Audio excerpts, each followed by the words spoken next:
Greetings, fellow residents of the Albuquerque-verse. Tiki here. Blue Dragon 5. As we wait with bated breath for the final season of Better Call Saul, we thought we'd reminisce over the precursor to our favorite prequel series, Vince Gilligan's masterpiece, Breaking Bad. Focusing on the elements good as Polos Hermanos, the elements bad as Ted Beneke's financial decisions, as well as the moments that ended up breaking our minds, like Walter White's at the end of Crawl Space. Join us as we talk brass tacks with the good, the bad, and the breaking. All right, Dragon, we are back. Let's get right into it. Season 4, I would wager to say it's kind of like a deadlock between this and 5 for the fan favorite season. Either people love the way that 5 stuck to landing, or people love, how 4 kind of feels like a finale in its own right with the, of the high point of the Gus and Walt stuff.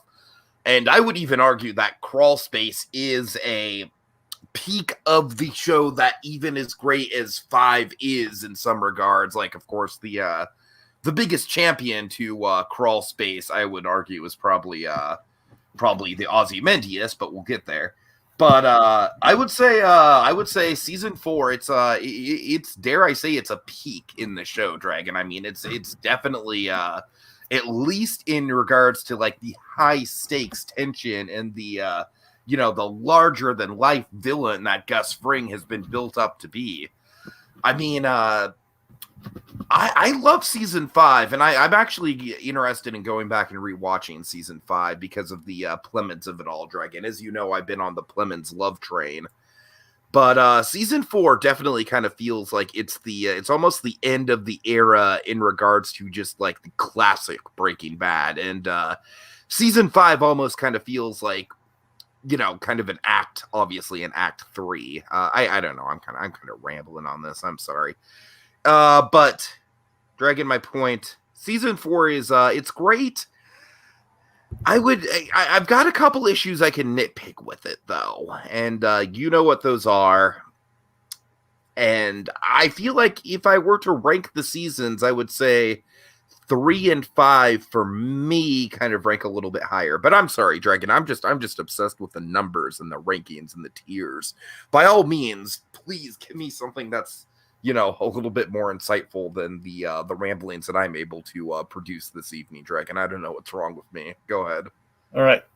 It's Breaking Bad Season 4. This is the, as I've kind of hyped up myself, I feel Season 4 is the season of sustained tension and survival. That's the best way to kind of put into a little crawl space-sized box, if you will. This is Walter White on his heels with Gus Fring gunning for him big time, along with the very inevitable, and we built this up very much so throughout Season 3, and a little bit through 2. It kind of starts in 2, and it definitely gets, like, all the pieces slowly come on the board in 3, and full-on the inevitable cartel war.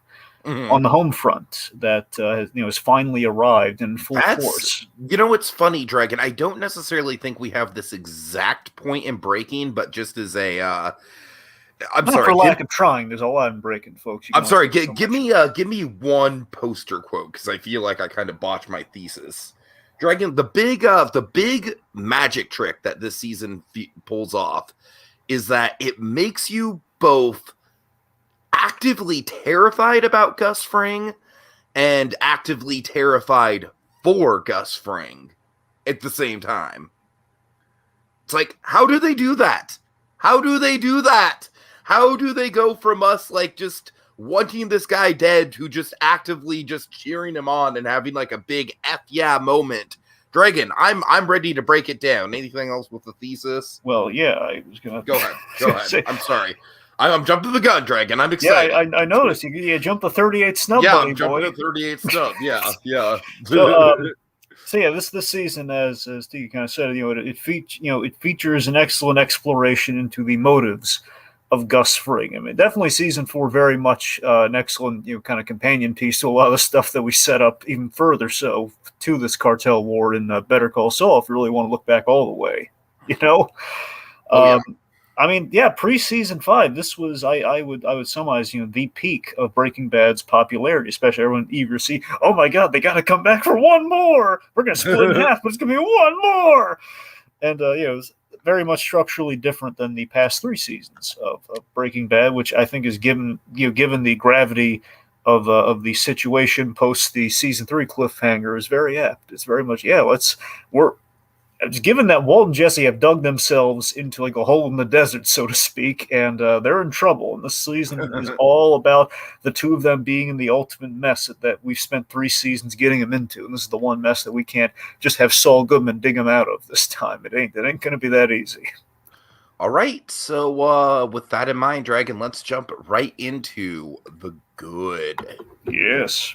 Okay. So yeah, let's jump into that sustained tension. And of course, starts with Box Cutter, which we'll get there, kids. We'll get there. You gotta have patience. You gotta eat the vegetables before we get the dessert. But it's wonderful, Dragon. It's sautéed. You gotta eat the pinto beans before you get the muffins. Yeah. No, but I'm saying it's delicious pinto beans, Dragon. Pinto beans and muffins. But yeah. Anyways, I just remember the. Do you remember the teaser image for this, Dragon? For this season? What do you mean, like in the advertisement? No, it was just Walt looking really dead on in the in like the box, on like the DVD box, right? With the yellow, specifically the yellow. Yeah, Dragon. That was a really, really striking poster, and it was to me probably the best of the Breaking Bad season posters, and it really illustrates like, okay, like we are here to play, like the kind of like the vaguely Hal from Malcolm in the Middle-esque character running around in his tidy whities in the desert. That character's dead. That character's dead, essentially. Certainly. I mean, what we have going on here is, in terms of the famed, Mr. Chips the Scarface analogy, this season is absolutely the turning point from when he fully gets in the Scarface. I would argue that the Gail Bedecker situation as a whole is the turning point. Well, yeah, which we start off with this season. Yeah, sure. Yeah. That's what I'm saying. I mean, by the end, he's like full on, like he makes the really big choice that solidifies. If there was any point of turning back, like he literally had like one point where he could have, like, had he just gone to the DEA and had he kind of followed what Skyler put out there, is given all the desperation of the situation. Obviously, it wouldn't have gone well for him, but I'm saying that would have been. He's a man of pride, Dragon. He's a man of pride. No, true. And honestly, I think I'm pretty sure he would have died had he just done that. So the point being, it wouldn't have worked out for him. What I'm saying is, that would have been the last human act of Walter White. We didn't go that route. He went fully trucked on to, like, I won. That's Heisenberg for you. That's solidifying. I won.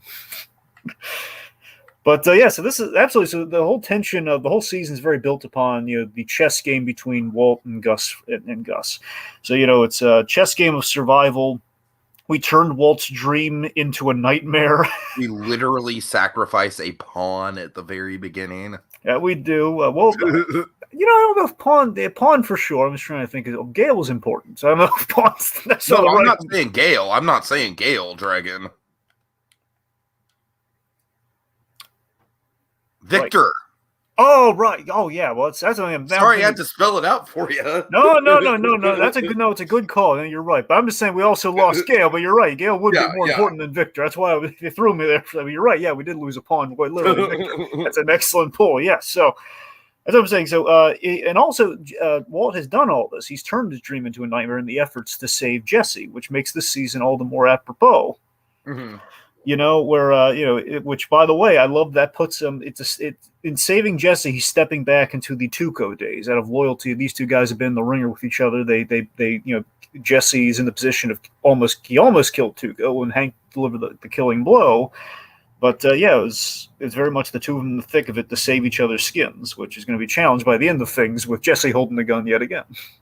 Now, correct me if I'm wrong. We end the first episode, Dragon, at a Denny's, right?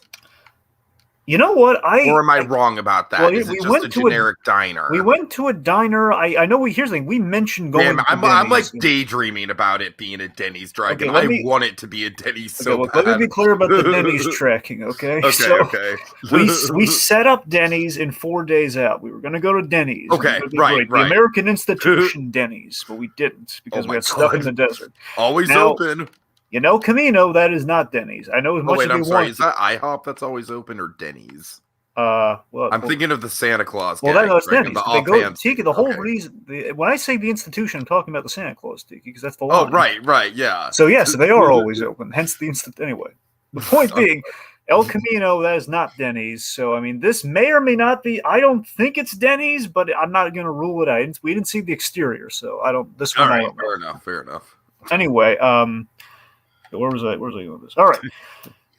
But so all that trust and respect between Gus and Walt that we built up so wonderfully in season 3, all that's gone, and Gus is working on basically rendering Walter White unnecessary. You know, we got to replace him. We got to render him completely unnecessary, which leads to this wonderfully ironic turn of like, let's turn Jesse Pinkman into the asset. Oh yeah. Like let's make again. Look, Gus Fring refused to work with Jesse. The whole reason all this stuff got kicked up in the first place because of Jesse, because of him killing those dealers, because of the kid and everything, the moral compass, all of that.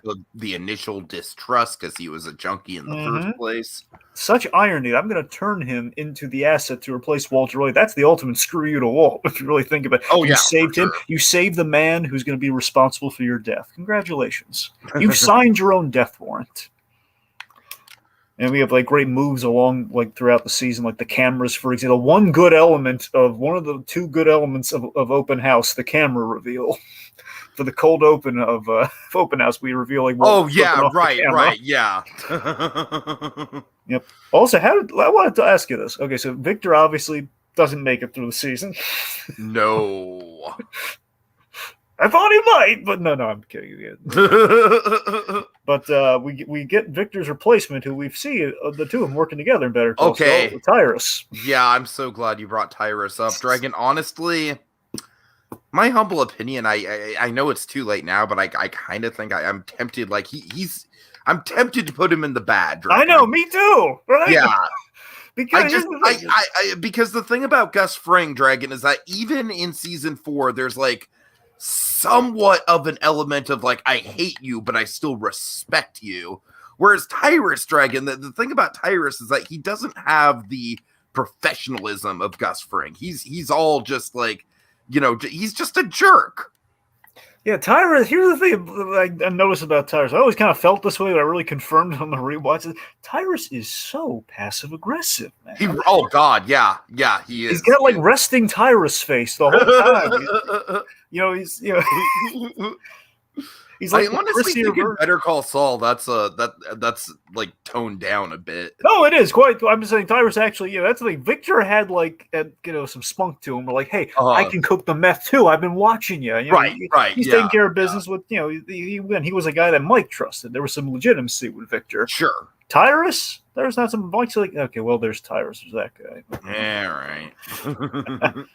But yeah, and also one of my favorite things in the season is the complete separation of Walt and Gus with that camera, and it leads to one of my favorite scenes in the season, one of my all-time favorite scenes. I love the cold open of, I believe, Shotgun, where Walt, in a frenzy, is racing towards Pollo Hermanos to save Jesse when he doesn't show up for work. Mm-hmm. And he's leaving like kind of like almost like the last Will and Testament video from season 1, but as a phone call to Skylar, which of course she misinterprets as, oh, he's learning. where basically he's rushing to Pollo Hermanos and he has his encounter with Gus. He has his encounter. Oh, I'm sorry, no, he doesn't have his encounter with Gus Fring. Gus Fring. He shows up to the girl at the counter, the manager, I guess, the interim manager. Your boss, Gus Fring, now. And it's just great. And of course, we don't have them until the bug. That bug scene is hysterical. Have you ever where Walt is just in such a pickle with Hank this season, where he has to spy on Pollo Hermanos, and he's in the parking lot. It was always one of my favorite bit of directing possibly in the entire series that cracks me up every time. is when Walt is given the bug. He's instructed by Hank. He does not want to be there, and you look and you see Mike almost as if he just showed up casually. He's just there in Right. just Yeah. reading the papers, looking at him. It's just it's like Walt is so screwed. So then he goes in the Poyos, and that's the first time he sees Gus Fring, but he can't do anything about it. When he did that Poyos run, it was a suicide run. Like, he was going to go there, save Jesse, and shoot Gus Fring in the face if he had to. Sure, yeah. That was a suicide run. That's what I'm saying. It's just the tension just is mounting with the two of them, no question. And it just builds up and builds up and builds up. Maybe at the expense of some of the artistry. We'll get to that a little later. I'm kind of a controversial opinion there. All right, so Dragon, speaking of artistry, though, one thing that this season does have going for it in spades is the color theory of it all.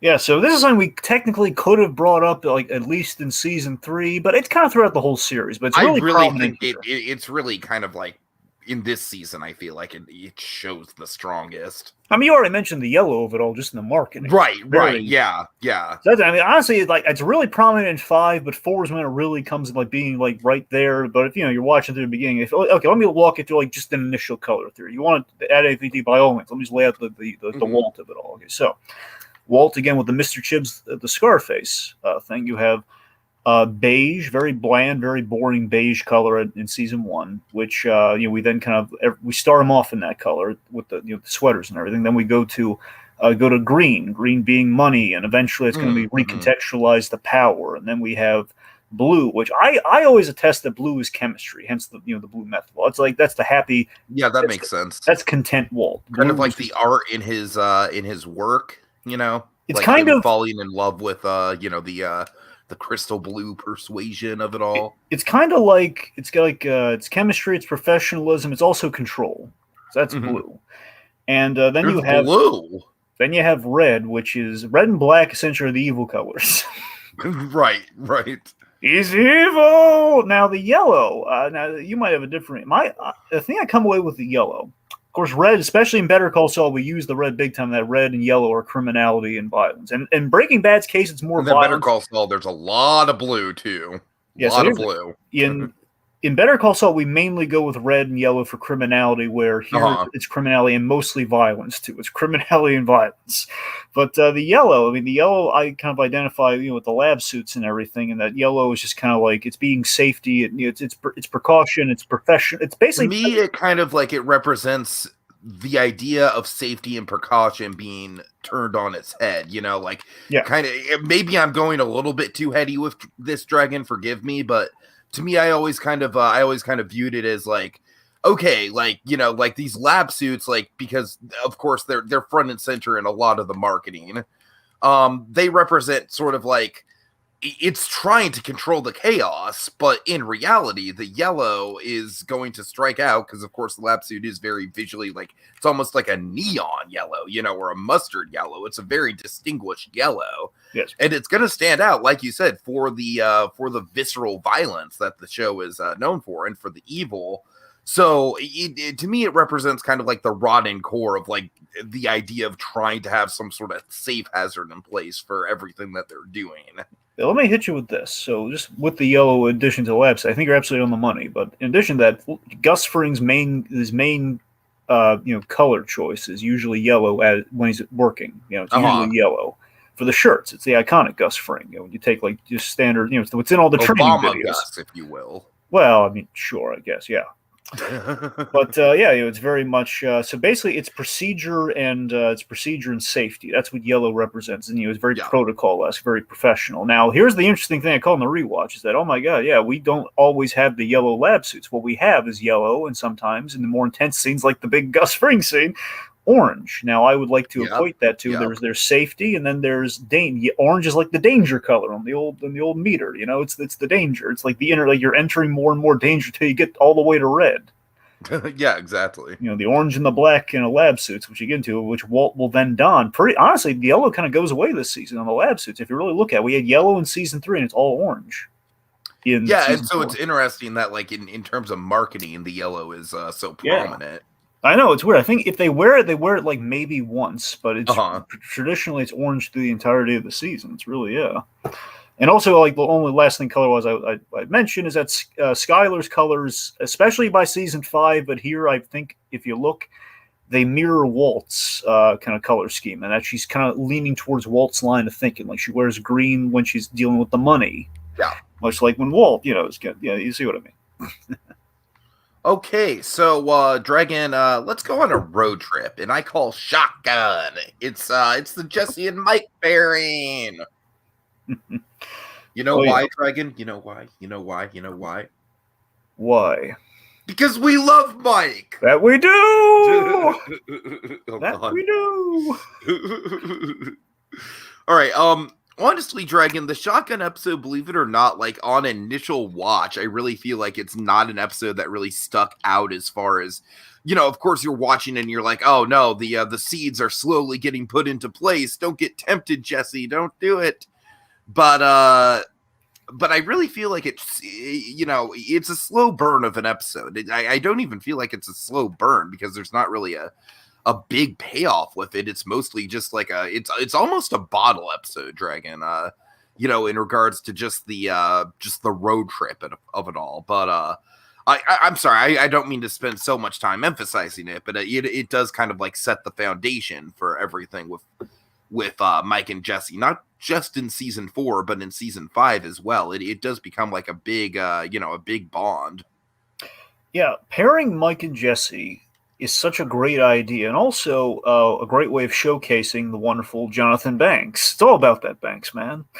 We got to showcase the Banks after he was very much the scene stealer in his season 3 moments. Like Mike didn't have many ones, but they were very memorable. Like the bonding with Kaylee and the balloon thing, and of course, right. Half Measure.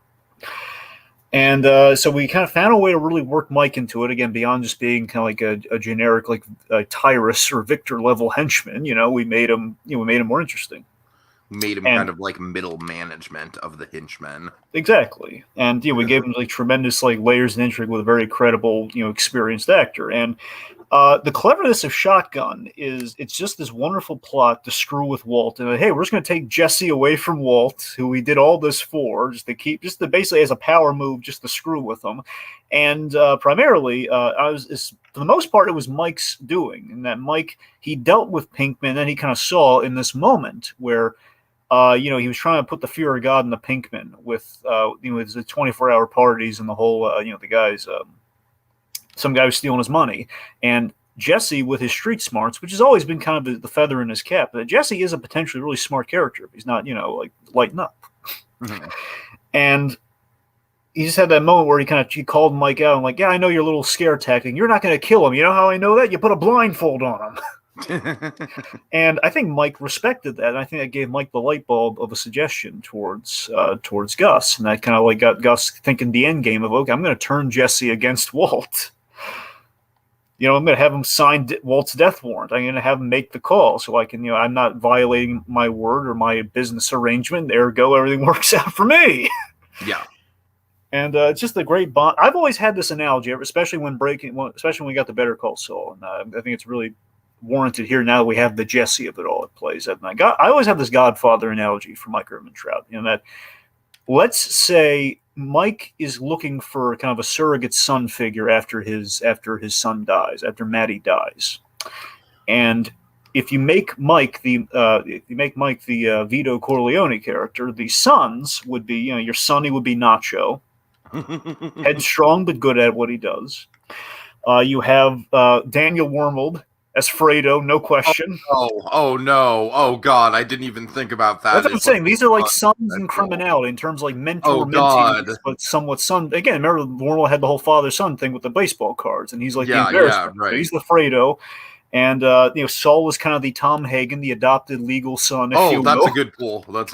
Who again, Mike does have a fondness for, but right now Saul and Mike are on the outs.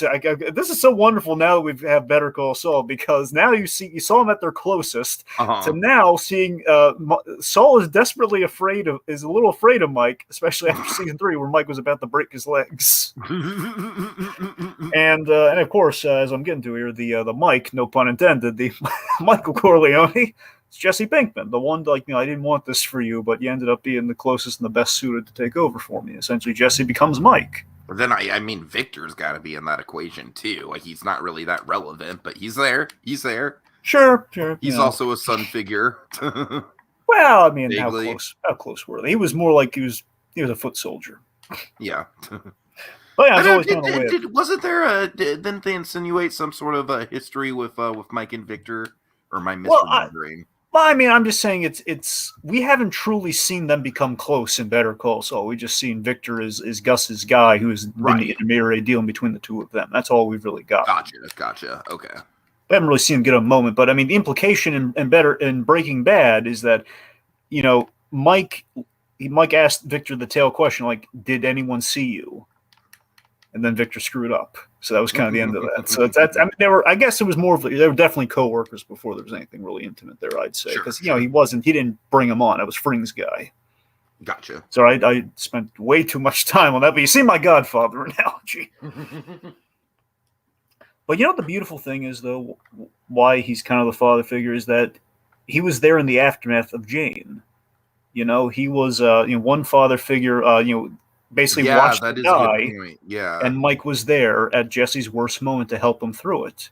Abrasively, mind you, but to help him through it. Yeah, and it's like at the time he didn't even have any sort of connection to this kid at all. He was literally just doing it as a job. But yeah, that's an interesting pull. And the fact that Shotgun, Shotgun, like the germ of an idea of like that bond.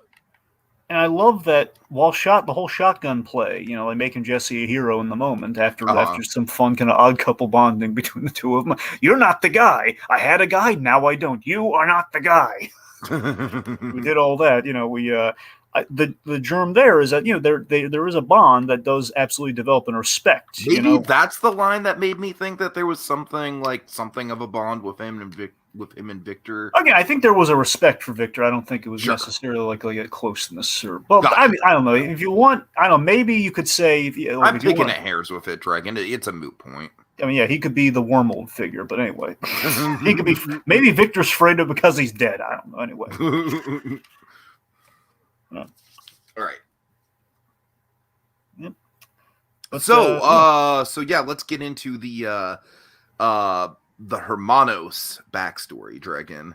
Oh yeah, my favorite part is my favorite element. The Cheeking brothers. God, I love the backstory on Gus Fring in this episode. Plus, this episode, let me put it this way: my three favorite episodes of season 4, easily. It's Hermanos, it's Salud, and it's Crawl Space. Those are the three. It's funny because I feel like Crawl Space easily has the best moment, and we'll get to that. We're building there, kids. Don't you worry. But Dragon, I would argue that I think Hermanos and Salud are like just such a great 1-2 punch. Like, well, they are. They might be one of the biggest 1-2 punches in all of Breaking Bad. I would agree. I mean, Salud is a wonderfully structured episode, as is Hermanos. Hence the reason I'm bringing it up is that Hermanos is such a beautifully structured episode because honestly, I know you're looking for this. They're probably the most artsy of the openings with the mystery of the blood in the water. Oh, which, by the way, with the color theory, the cool blue of the water and the red blood. Oh, the blue, absolutely. The blue of that pool, for sure. And remember, the blue and the red are going to meet later in a scene that opens the season. Sure. So, again, anyway. But, yeah, that's what I'm saying. This Gus Fring, after Problem Dog, we had Hank Schrader, dropping the mic and oh, you know what? Why are Gus Fring's fingerprints in Gail Boetticher's apartment? And it was big. Basically, Hank becoming the new Problem Dog, becoming the next Gail Boetticher, and that he might become a problem. We got to put down. Yeah. And so we build the whole episode up of Gus Fring going in to answer the questions, and basically by the end in flashback, we reveal this wonderful, big kind of world building backstory of Gus Fring, 20 years. Basically, Gus Fring in roughly 1986. Yeah, I remember in the moment just being taken aback at just how much time we were spending on it and just soaking it in. Just oh my God, this feels like mythology almost. I feel, Tiki, in retrospect, this is so key to why Breaking Bad has become the crime drama, Oh, yeah. Because think about it. The crime saga of our time, as I would put it. That's a better way of putting it. There you go. So I want to talk about Don Eladio. You know me. I love Don Eladio. I love Stephen Bauer. He's a great actor, but the reason I really want to spend a minute on him is that he is, of course, one of the OG Scarface alumni. It's him and Mark Margolis, Yeah, actors yeah. from up. Of course, the fact that we've legitimized the cartel by getting actual Scarface players for our whole Mr. Chips the Scarface analogy. I think that's just a genius move, and it's just we've taken so fascinatingly the cliche and of the Hollywood drug kingpin with Scarface, and we use Stephen Bauer as the mascot for that here, versus the Albuquerque version of that with Gus Fring on the domestic home front. And I think that's great, just using that as a point of comparison, just mixing. Yeah, it's almost kind of like a passing the torch sort of thing. It's a very violent passing of the torch. It's genius, though. It's like De Palma will give the thumbs up, I'd hope. Right. Like, right. Absolutely. Okay, and finally, Dragon, after spending 3 seasons in the bad category, Skylar White, come on down to the good category. Da da da da. Da, da, da, da. Yeah, I would say Skylar, I don't think she's ever going to be a breaking part of this show, Dragon, but I would say in this season, she is definitively in good, actually, mode. Yeah, Skylar was really on point this season. I mean, I think her Bogdan scene might be her signature, Dragon. So I love it every time Skylar has to interact with Saul Goodman, which gets us to a Bogdan scene with this car wash stuff. So I love pairing those two characters together. And I think the thing that saves Skylar compared to where she's been before is we kind of took it back to what worked with her in season 1, and she's proactive. She has a proactive role in the story. Definitely. She's, again, the thing we teed up briefly in season 3 that we explore full on here is that she had the smart idea with the money laundering that, no, Walt doesn't like lasers, okay? He worked at a car wash. This would make sense, and everything gels with her bookkeeping skills. She is perfectly suited for this, and we've well established the bookkeeping with Ted Beneke, which results in him being a loose end to tie up. Oh boy. Had we tied him up, he might actually be in better shape, let's be honest. But so Bogdan, since you mentioned him, Bogdan, this great full circle tease. So of course, one of the great scenes with Bogdan is the as is first dollar scene, where as Bogdan's just trying to stick to Walt one last time, just trying to give him some like really slanted advice of like, to be the boss, you have to make a lot of mean decisions or something along those lines. There are tough decisions, and essentially this foreshadows what Walt's arc is going to be in season 5. You're going to have to make tough choices. Yeah, good call. Basically, the tough choice mainly being the big choice at the end of this season. God, that is some goddamn good foreshadowing, Dragon. Right? It really is. Of course, the big thing from Skylar is, and also one of the other positive elements, the car wash stuff in Open House is one of the other good elements, because we get QB, we get Bill Burr that episode. Oh my lord! Oh god, Bill. With the water Burr. Levels con with Scott with the ear. Okay, Dragon, is this the scene that I'm thinking of? Do you mean when he has the earpiece? Yeah. No. It's not the make Heel happy scene. Oh, that has to come way later, Tiki. No, that's is that season 5? No, that's this season. I'm saying it's not that episode, but yeah. Well, we need to bring that up at some point. So. Yeah, sure. Right now, we're talking about QB. Okay. I mean, so QB and Huel. I mean, we're talking about the Skylar stuff bleeds into the Beneke stuff. So it does. Yeah. So anyway, so we have QB and Huel as Soul's top men. The make Huel happy scene might be the most funny scene in all of the Albuquerque verse, for my money. Just Lavelle Crawford's delivery of just the single word reasonably. Dragon, it's iconic. It's just iconic. I gotta tell you, man, Bill Burr does not get enough credit for what he did on Breaking Bad, because he was so funny and just so in character. And what I love about Bill Burr is that he was he was very in character, like as himself. Like, he does kind of like very much play the wisecracker, but at the same time, there is a level of like unpredictability with this guy, and because he's in the underworld and because he's associated with people like Saul Goodman, it's like there's almost an element of like you almost don't know when he's gonna go off. Kind of like how you almost don't know when the real Bill Burr's going to go off. That's a thing, the genius thing, and I'm so excited for with yeah. season 6. And my God, it's going to be the biggest missed opportunity of all time if Bill Burr does not show Dragon, up. I'm waiting for that to be confirmed, Dragon. For God fucking sake! I tried to verify this, but Bill Burr, take a season off of Mando if you have to. I tell you, I tried to find out because they're really keeping it tight-lipped about who the guest star was supposed to be instead of Stephen Ogg in season 5 of Better Call Saul. But okay. They wouldn't say. The instinct is that it has to be Bill Burr, right?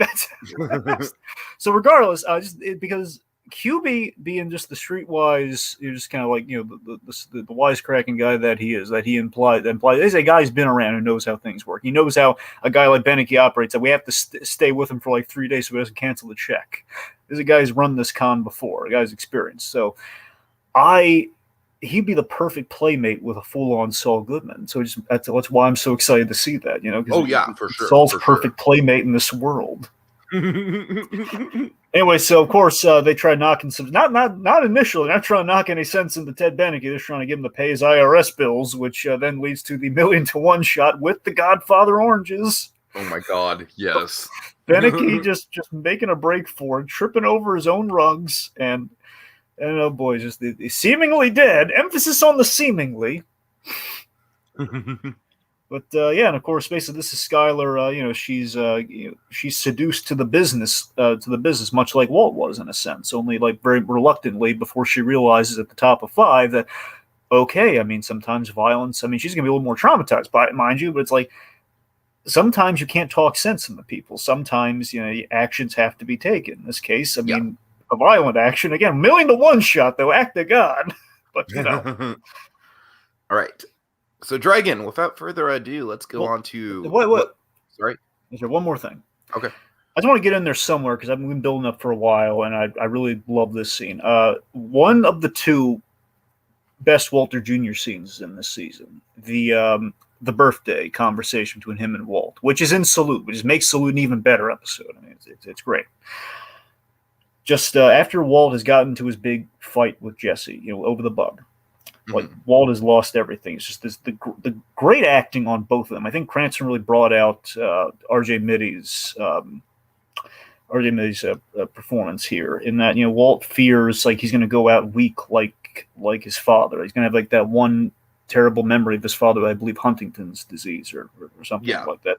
And Junior just wants him to be like, I just want you to be real. Just giving him like a genuine moment of seeing his father, like not hiding things, just being like, he's breaking down because he's on like painkillers and everything. Just completely, like, I messed up. I screwed everything up. And here's a detail I never caught before, Tiki, until the rewatch. Just had me utterly gobsmacked at how even better this scene was than I remember it to be.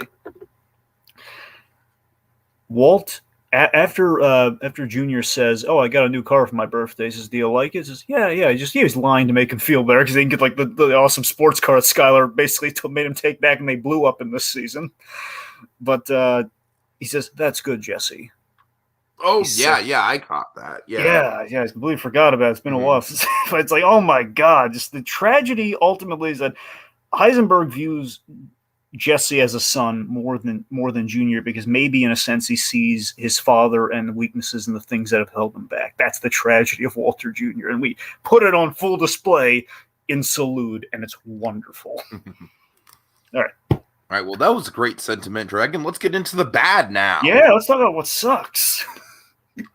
So, Open House, I don't think it's a terrible episode. I don't think any episodes of Breaking Bad are below C tier, but my God, is Open House a C tier episode if there ever was one, Dragon?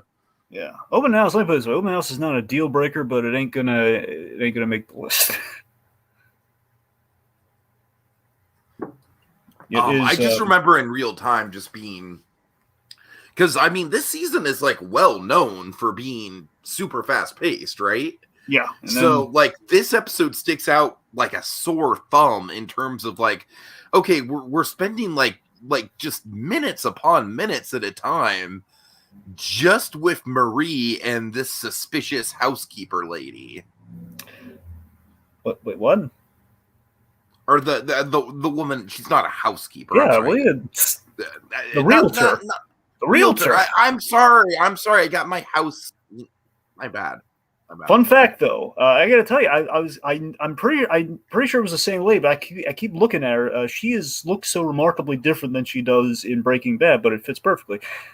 Better Call Saul. It's the same real estate agent that sells Mike's daughter, her house. It's Stephanie Doswell, but she's really? Tremendously. Oh, wow. She looks so remarkably different, but if you look, it's the same. Crazy. It's the same realtor. She just, based, I guess, over the years, she's looks a little different. Packed on some, kind of like you, but the same degree, but just just saying. Anyway. Yes. So here's the thing: when you look at Open House, obviously de facto, compared to everything else, probably the worst episode.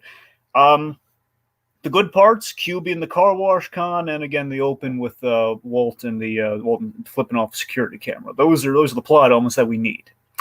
Outside of that, you say that we also have isn't the "I am the one that knocks" speech in this episode? I don't. Is it not? I don't think so, Tiki. But for some reason, I seem to. Tiki, you could be right, because here's the thing: Walt gets punched in the face by Mike, which gives him the black eye, which basically brings about that sentiment. And Skyler goes off to that might have been Four Corners. It's either Open House or Four Corners when that happens. I'm not sure. Depends on how fast the black eye heals. Sorry, I wish I could be helpful. I'm going to Google it. All right, fine. But anyway. So here's the thing: Marie is dealing with a very depressed and very very, very rough Hank, who's basically Hank's on the rough and road to recovery. He's on a very Yeah, you're right. It's in cornered. Sorry. There you go, because that's what motivates her to do the really weird coin. Like the one worst thing I could say about Skylar this season. What is her logic? I'm going to flip a coin and it's not going to land in the same place. Like, what are you discerning from Four Corners in a coin flip? You really think about it, but anyway. Oh yeah, no, I totally agree with that sentiment. That whole moment was probably my least favorite Skylar moment. It's going to land on Utah every time, Skylar. What are you thinking? Right.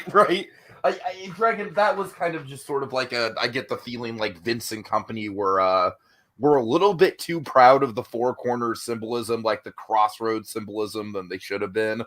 They milked the crossroads symbolism a little bit too much in that moment.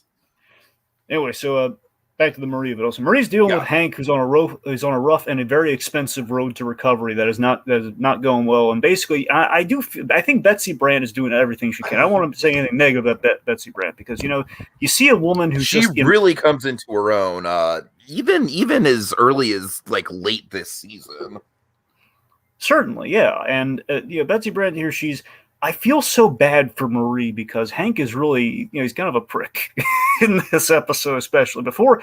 And I'm not saying it's Hank reverting back characters. Logically, he would not be doing well after he's really depressed. He's pretty much he's stuck in the bed and everything, recovering, and it's a rough road. The man's been shot 4 times.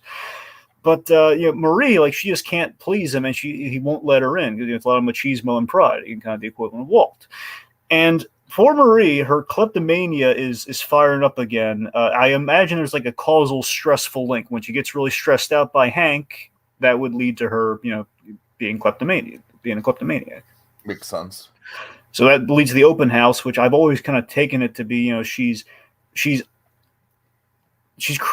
taking the opportunity to create the life that she doesn't have, talking about kids and big and bigger and better things, like a husband who's not a member of the DEA and all that sort of stuff, kind of the fantasiful life that she wants, that she's kind of wining and dining with the folks at the Open House. It's hey, we're buying a house, we're doing that good. And she's stealing spoons. Do you remember what state? Oh, no, I'm sorry, this is too deep a pull. Okay, can I just say that the spoon thing always just... Guess what that fucking reminds me of, Dragon? Take a wild guess. Wild guess. What does the spoon remind you of? Well, first of all, the tick.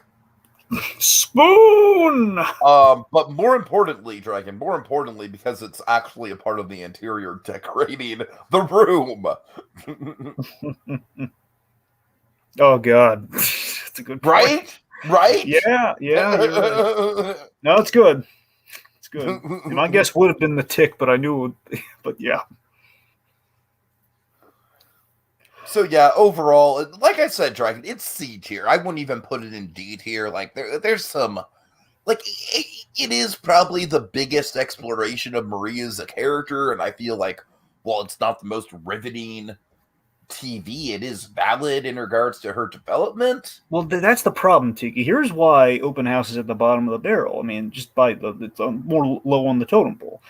It's because, I get why she's doing these things, but the problem is we have no resolution. There's no payoff. Like, there's no, that's a problem. So let me tell you, here's why.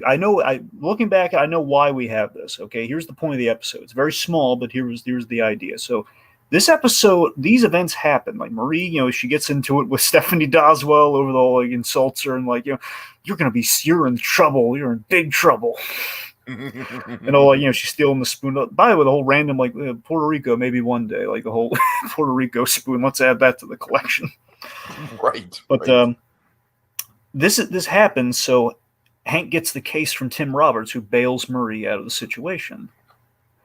That's the whole point of the episode. We need Tim Roberts to get the Hank to hand him the case, which Marie gives him an excuse to do. Oh, God. Oh. That's the only reason we really spend this much time with the Marie stuff. And Come on. I know it's kind of. You're right, Dragon. You're right. That really is just like. I mean, I want to say.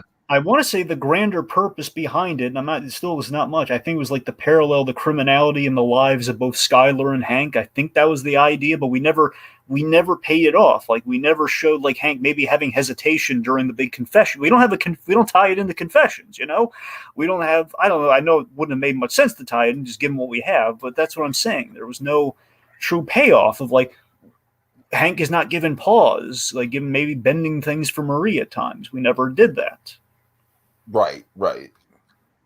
Yeah, I just wish we tie it in earlier. Maybe it's basically every time we do it's basically we're doing the shoplifting thing to give Marie stuff. That's all we're doing. We need Marie to have things to do. We need to give Betsy Brandt scenes to act with. So she's stealing and purple things. Marie really is the most she's the biggest kind of she's essentially a piece of the plot, Dragon. Yeah. But like I said, she really does come into her own, especially in moments where she's trying to hold the family together. Yeah, I mean, though I take nothing away. That's great. That's important. I'm just saying. I just felt an earthquake. Oh, wait, really? Yeah. Oh. I mean, I'm fine. I'm just stating for the record. My bed was just shaking just a tiny bit. An episode so good at shaking the foundation. Right? California. Anyway, but that's what I'm saying. It's the problem here is that we don't want to dedicate essentially a whole episode to the one element of the show that's not working. That's the problem. Yeah, if we dedicated a whole episode to Marie and it didn't linger so much on the spoon stuff, then on the shoplifting that we have no idea how we're going to pay off. That's the problem. If there was a payoff, I'd give this episode a pass, but there's no payoff. Yeah, at all. All right. Speaking of stuff with no payoff that relates to Marie, Dragon. Yeah. Hank's got a new hobby. Minerals. Now, Dragon, look, I'm not exactly too hung up on this. I honestly think it's kind of cute, but it's cute, but it's random as all get out, which is my problem. Nothing. Let me tell you why. Okay, I'm going to tell you why and how to fix it. Okay? All right. Okay, it's just kind of a bizarre idea for Hank, but again, look, I'm not knocking the hobby. I'm just knocking the timing of it. Because for me, I've always kind of viewed it as it's sort of a hobby that mirrors chemistry, right? That's the idea. Oh, that's the main reason. That's why it's minerals. Okay, it's minerals, so we have a reason for Walt to go along with them for the lie. That's why. Exactly. That's the reason it's minerals. I have no compunction with it being minerals. My compunction is so Hank. He's getting to the hobby of minerals, and it can't. Some people have speculated that he was doing it purely for the cover, so he'd have a reason in the grand scheme to go out and spy on Fring without Marie knowing. But that doesn't track because he was doing that before he even met Tim Roberts this season. Right. So that's the problem. Track. So I can't him say he's pulling the long con on it for that reason. That just makes no sense. That's a long con. Exactly, for very little bet. He just could have said it was anything. He and Walt were doing something. All right, if hypothetically I need a cover Yeah. And here's what I wish it was tied into. I think this is how you fix it. And just maybe you make the minerals like a long, maybe have more of a payoff and just not come out of nowhere. Uh-huh. I feel like if we had set this up perhaps right after Hank's PTSD, the initial PTSD, like instead of like maybe Grilled or maybe if it were set up after Grilled or El Paso, I think I would have bought it more. Like you got to do a hobbies to kind of like ease things out. I can see that. I can see that. And maybe he's now then yet again a big thing has happened to him. He's now gone overboard with it, and then it kind of gives us an in for the mineral convention. I wish we had done that. I think that would have at the end. It's not the end of the world. But I'm just left constantly wondering why minerals? Why now? Yeah. Why? All right. All right. Let's see. Anything else with the bad?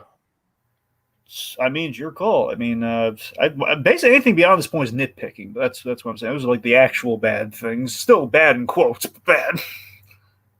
Right. Okay. So yeah, I don't think this next point is, like you said, it's not necessarily like I wouldn't call it like bad per se.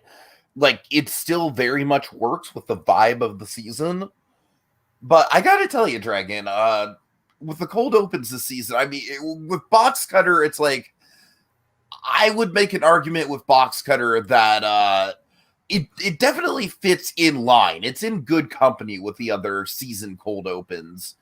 And it is very symbolic, but I would wager to say that the other cold opens kind of like have a mix of symbolism and action and build up to them. But I don't know, that's a small point. The bigger point for me, Dragon, is I just feel like towards the end of this season, the writers, like, I get that there's an urgency in the storytelling. I get it. But to me, like, one of the big hooks of Breaking Bad is the cold opens. Like, that to me is like one of the big signatures. Like, the cold opens, the morally ambiguous characters, and the montages. Like, to me, that's the three things that this show just like really perfected. It's the trifecta. Yeah. And so, like, for such a big season and such a big payoff, the last couple episodes really are just like, and we're back. Here's what happens exactly from where we left off.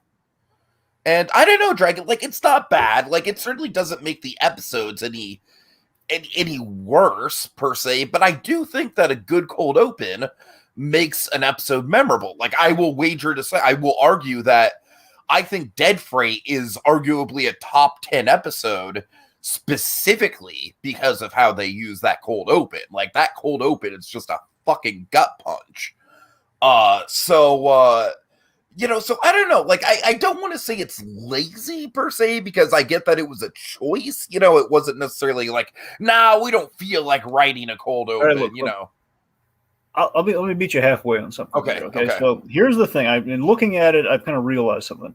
The last two episodes, just framing it, like the last two episodes do not have necessarily kind of like a plot-driven open or whatever. Like I don't mind like a lack of artsiness, given that they're very plotty and they're very, very good. My big problem with it is it literally just takes place right after the end of the previous episode. Well, here's the thing. Here's the halfway thing. Is that okay? The last episode, I think that's fine, but doing it 2 episodes in a row, that's a problem. See, here's the thing: is like, okay, so after Crawl Space, we should have had like one of our more traditional cold opens instead of just like, now we're being hidden by the DEA. Right, yeah, exactly. Now, Crawl Space is honestly the one that gets the one post Crawl Space end times. Yeah, honestly, just because Crawl Space is such a high for the show.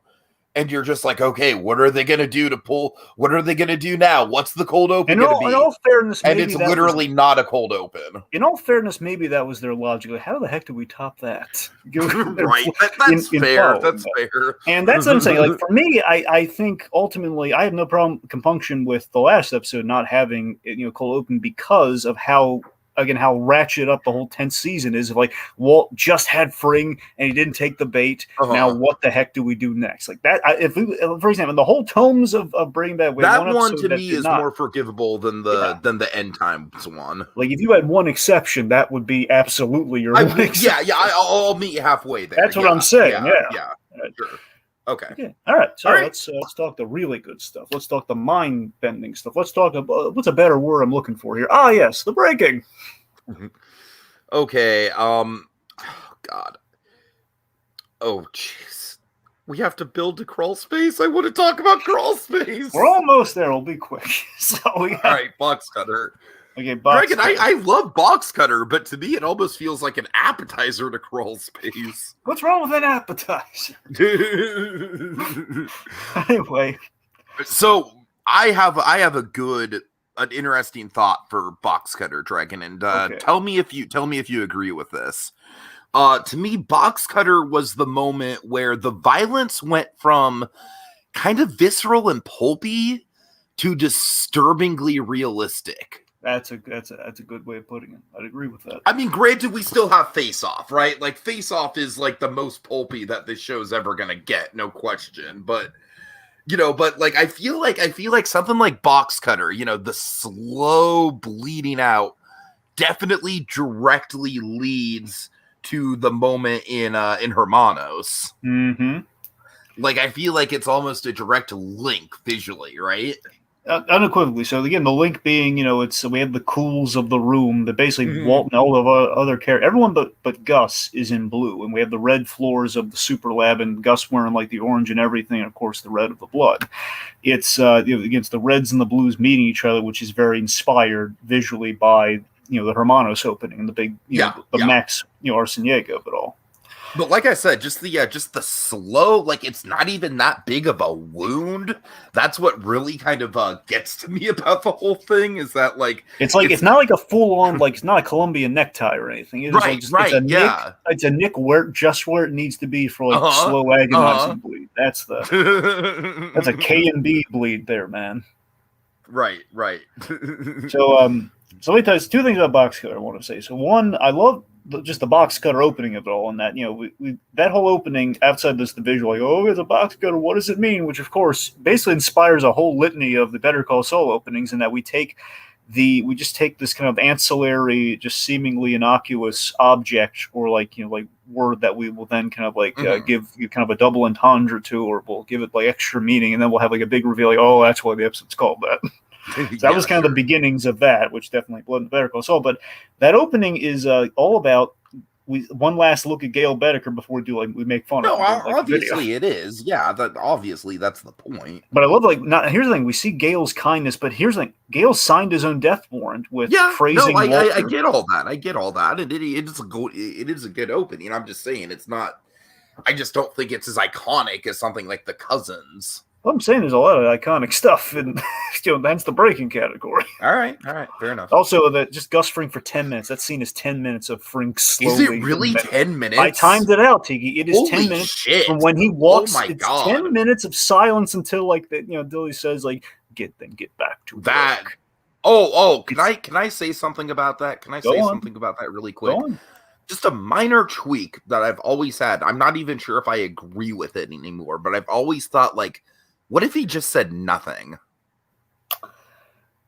I mean, I think it would have played as well, but it's just Walt is during that whole scene is basically making the logical plead for their lives. Just let us get back to work. So it's just okay, fine, get back to work. I think you might be right, but I don't know. It's I just think if he just literally says nothing, the whole scene, like I said, Dragon, at the time, I was kind of more convinced, oh man, that was a great scene. But I feel like that get back to work moment was a little bit on the nose.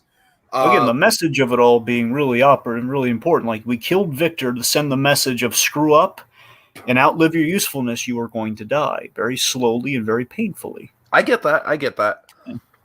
I just think if he literally just maintained the silence that he had for 10 minutes and just walked out of there without saying a damn word, I don't know. Like I said, Drake, it's not even necessarily a better version. It's just an interesting alternate version I had in my head. It's kind of that whole scene is like a Bizarro Tuco situation where it's the opposite of Grilled, where it's all about just kind of Tuco just kind of being all showy, and just Walt and Jesse being at the mercy of kind of our drug character, of our drug cartel character, and yeah. And just complete, just this playing it completely psychological and scary. Sure, letting sure. Walt do all the talking, just all the pleading. Like, Cranston, you can't act your way out of this one, buddy. You're a goner. Speaking of Cranston acting, let's talk about what we came here for. Let's talk about Crawl Space. Sorry, I apologize. All I can say about Crawl Space Dragon, I wish that like recording reactions was a thing back then, because I was freaking out. I was legitimately freaking out. Dragon, oh my god, like I remember the moment. And we're not talking the episode. The episode itself is fine. Honestly, I think the episode itself is a little slow in some spaces until we get to like the last act, but whatever. But holy shit. I mean, Dragon, first of all, it's like you already have the iconic Gus Fring, like, I will kill your wife. I will kill your son. I will kill your infant daughter. Oh, I mean, Drake, that alone just puts Gus into like iconic villain category, like evil. Like that cemented Gus as being evil. It's cool too. We have a Better Call Saul tie-in because we took. We took Saul out into the desert and basically put him in that position, and he was really afraid because he thought, "Oh my God, this is exactly how the cartel operates. This is how Lalo operates." Where, of course, Walt being in the actualized version of a Lalo position right there. Only it's even scarier with Gus. Yeah, sure, but then when we get to from the minute that he gets into that house and goes into that Crawl Space Dragon, it is just. I legitimately think it's some of the best filmmaking like ever. I mean, TV, movie, whatever. It's just staggering, Dragon. It's a staggering achievement in suspense and just build up. Like, I love the fact that Beneke, for all his, Beneke has kind of been like a slightly problematic figure throughout the show. Like, we did put him in bad a couple times. Yeah, the IFT justified that. Mm-hmm. But I love how it's such an every part of the Buffalo thing, right? Where like Beneke is, in spite of being like probably one of the more tricky characters to even write for, I imagine the writer's room, they managed to get him as a key part of like one of the most iconic scenes, not just in the series, but I would say in television history. Again, it's the cause and effect principle at play, Tiki, where we gave Beneke all this money and the money doesn't get sent overnight. Walt needs... I did the math, by the way, which it's serious because I hate doing the math. So I did the math. So the Disappearer was set up, I'm pretty sure, at the top of this season. And the Disappearer, as you recall, in El Camino, we know how much he charges. Yeah, $125,000. If Walt needed $500,000, Beneke used like $600,000 plus. Oh man! So of at least like he had like I think Walt had like 700 something thousand at the moment. So the point being, it's like, oh my God, he was so. And as far as the breakdown is concerned, Dragon, I'm going to go as far as to say we don't have a Joaquin Phoenix Joker without Bryan Cranston's performance in Crawl Space. I don't know if I'd go that far. Oh, come on. No, I'm legitimately saying this is game-changing acting. No, you're right. It's game. I'm just saying I don't know if the correlation is going to necessarily line up on that. No, I'm just saying as far as like up until this point, Dragon, I legitimately don't know if we've ever seen like straight up manic laughter portrayed so vividly as far as like having a mental breakdown on screen is concerned. That's seriously that moment. Crawl Space is Cranston's Emmy for season 4. That's the best way I'd summarize that scene without question. It's a man who's out of moves. He's facing down the end in a way he never imagined when he got the diagnosis. And we just have that money shot of him in the box, helpless. He's helpless and he's in a box in that crawl space, and it's also big foreshadow to the end of Breaking Bad. And then not only that, but you have Marie on the other end, like, oh my God, that they're coming for Hank, and it's just such a gut punch, Dragon. And also Skylar's terrified reaction to it too, like that's a pivotal part of it. I mean, the whole thing. I mean, Dragon is awesome as Ozymandias is, and I think Ozymandias is clearly like the better episode overall, right? But I would wager to say that this might be the peak as far as like an individual scene is concerned. Well, the big reason is this is exactly the point that season 4 built up to. They were building up to. I mean, look, I'll give you examples. For example, we took the the "I am the one who knocks" scene. That's another. Many people lump that as the. Everyone always misremembers that scene. By the way, I'm not a big fan of like. I feel like that scene's kind of got a weird cult following that I don't. Yeah, you would know that. But yeah, it's just that big moment where I'm talking about danger and everything, basically trying to convince Skylar that they are not in danger. And that whole point of that scene actually is that Walt is deluding himself that he's not in danger. Right. It's totally just like it's. Whatever. I don't want to dwell on. And my point is, this is the other half of that setup. Where well, Walt is absolutely in danger, and he has no way out of it. And Skylar is there to see it, so we've mirrored that scene perfectly in the actual presentation of the reality of the situation, the gritty, reality, just of a complete psychotic break of like, oh God, Walt is just laughing at how screwed up the situation is. She gave it to Ted because of course she does. But like I said, Dragon, just tell me that I legitimately think that laugh is like legitimately a groundbreaking piece of acting. Honestly, you're right about. I agree with you with the laugh. Honestly, it's the scream that then bleeds into the laugh. The scream is what gets me. Like, just that is a man That is a man who's completely just. I've been that guy, Tiki. Oh, I have too. Make no mistake. Yeah. All right. So yeah, we could literally do a whole episode. Like, hey, let's talk about how awesome Kroll. Like, not just how awesome the episode is. Let's break down frame by frame.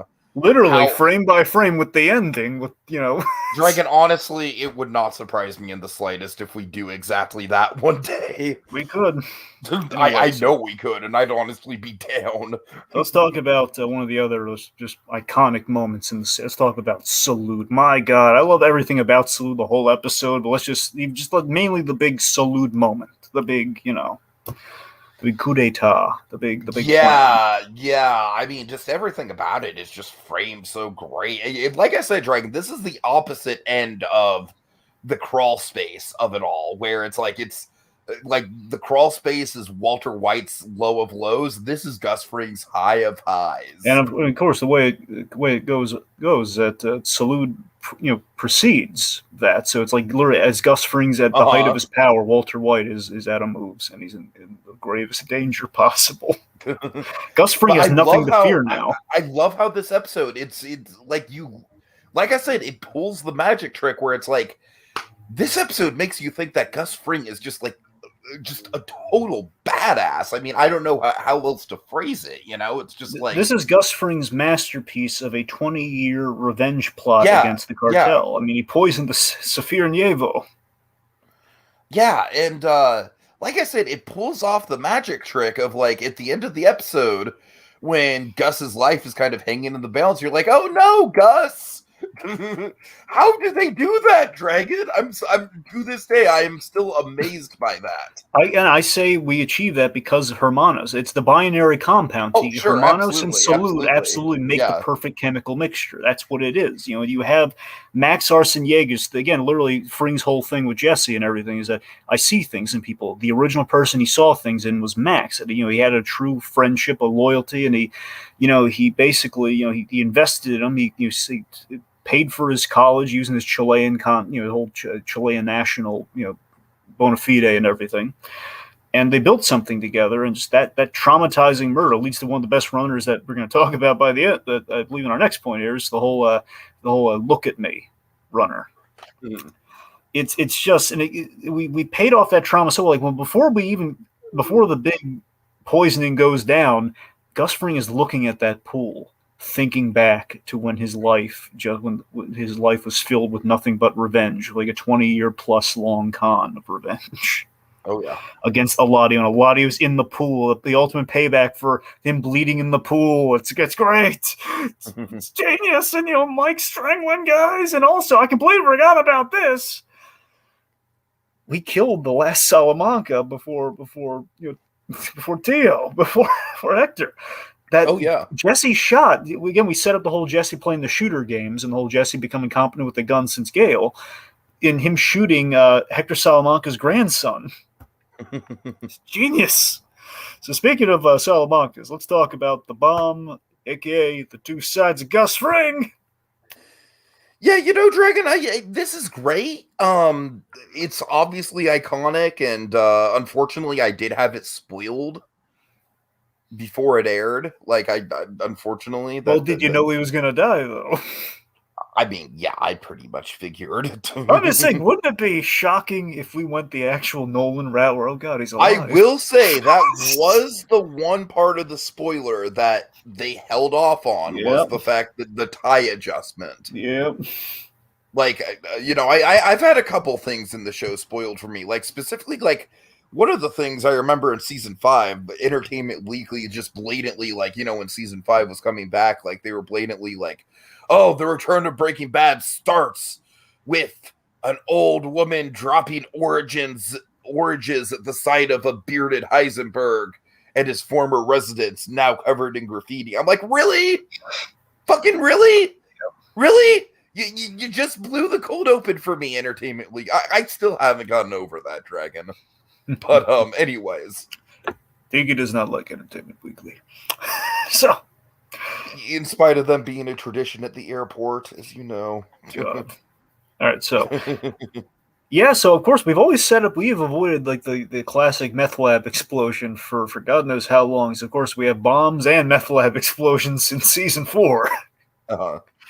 But yeah, I adore Gus Fring's demise because it's this perfect symbol of that we've been foreshadowing technically since the Pink Bear. I don't know how retroactive that was. Like, hey, we said I had this Pink Bear image. Let's tie it into like Gus Fring's fate a little bit. What do you think? It's just this. I just love. It was just such a perfect plan on Walt's part. We took the one loose end in his revenge. Like, I kept Hector Salamanca alive just to make him suffer, and I told him that Jesse Pinkman shot the last of his family. And Hector has talked to the DA, which basically signs his death warrant in kind of the bylaws of the cartel. And Gus isn't even afraid of the cartel anymore because he killed the big boss, but he's just going to do it, because it's the rules. You have to kill a guy who talks to the DA. And on the rewatch, they used that whole look at me because Hector Salamanca he stepped on Gus's neck, forcing him to look at Max. You did this to him. Look at him. And this whole season, every time he meets with him, Hector will not look him in the eyes because of that fact. But now that Hector forces alliance with Walter White to get revenge on Gus once and for all, Mark Margolis does the best one of his looks ever. He just gives he's dinging that bell to set off that bomb. And he's like, look at him. And Gus like, well, oh my God, he's looking at me. What's this? Ah! And that Two-Face choice is the perfect symbol because as all business as Gus Fring betrays to the world, the separation that Walter White has always respected, that the achievement of balance is a lie.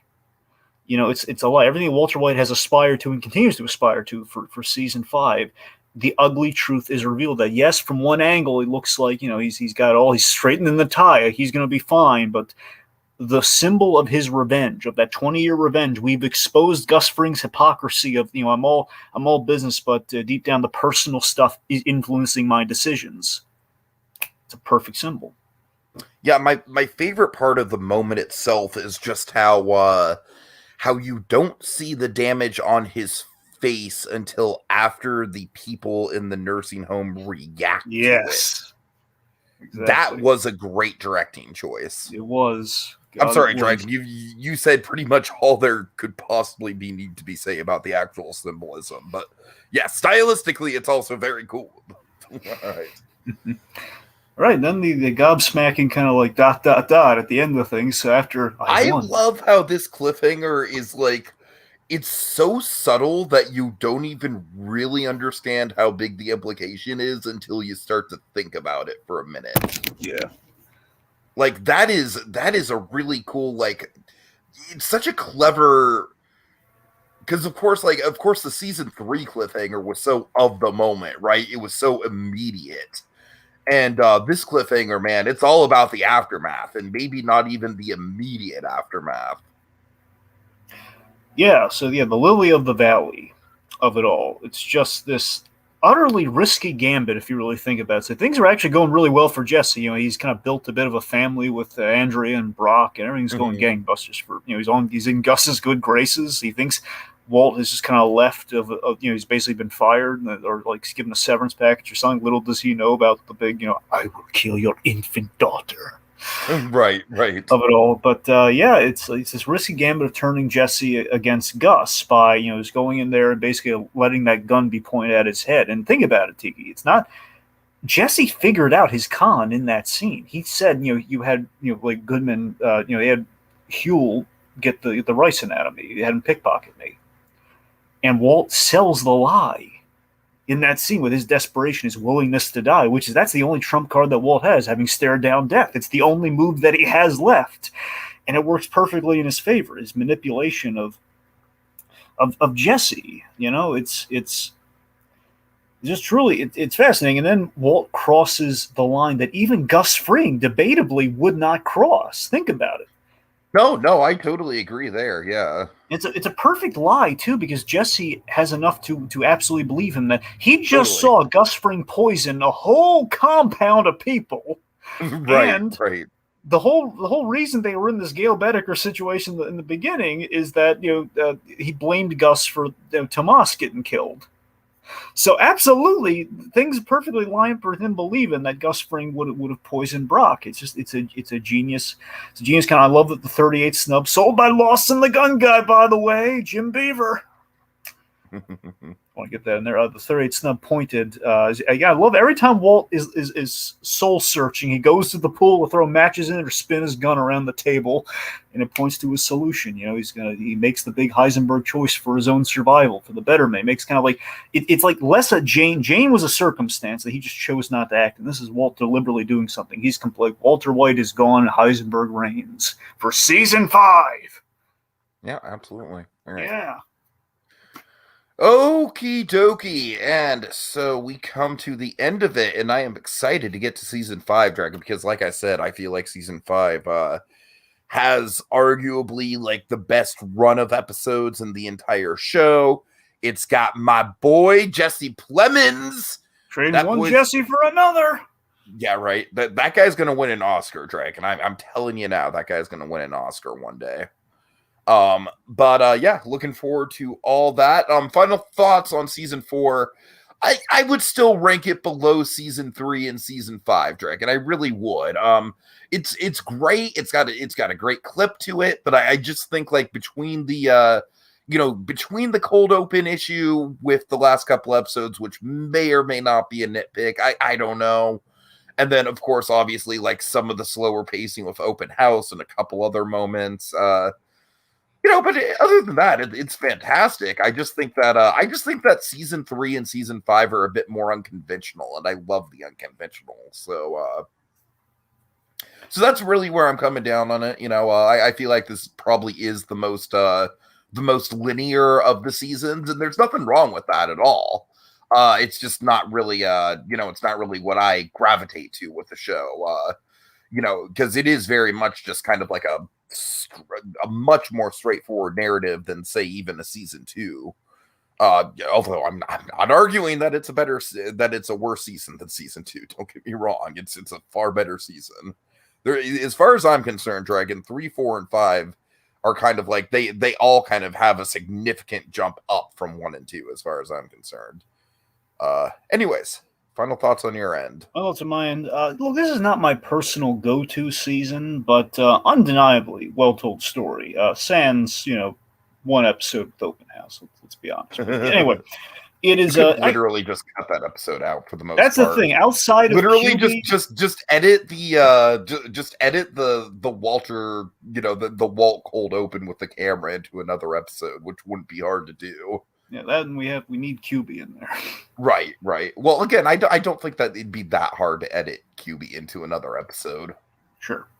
So, rewatching season 4, I gotta tell you, I wonder if the season plays better binging it rather than taking it just as a lone season in the grand scheme of things, because it is the key puzzle piece linking the 2 seasons together. We need this from 3 to 5. It's so key to the events of our story in the grand whole. It's the big final transformation of Walter White and the Heisenberg. It's an utterly key season. It fills in the blanks. It's muy importante.